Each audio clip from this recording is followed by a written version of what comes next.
Hãy subscribe cho kênh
Ghiền Mì Gõ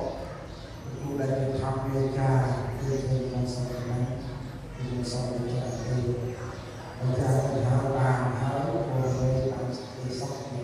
không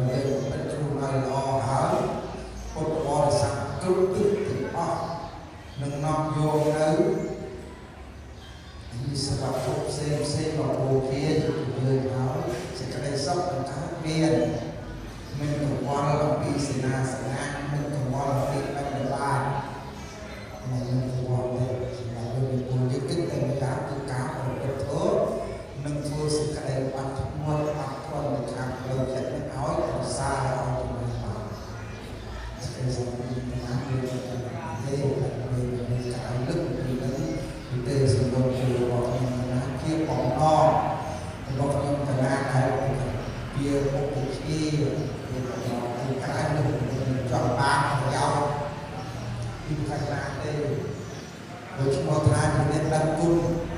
អ្នកតបគុណរបស់វិជាហើយគ្រាន់តែការស្ដាប់នៅពេលទូនមានព្រៀនប្រដៅការដឹកនាំនៅក្នុងទីអាបាសមួយៗកោតក្រែងពលរដ្ឋទៅជំនាត្រេកអរនៅក្នុងសរលោកចាស់ទាំងគ្រប់អង្គហើយ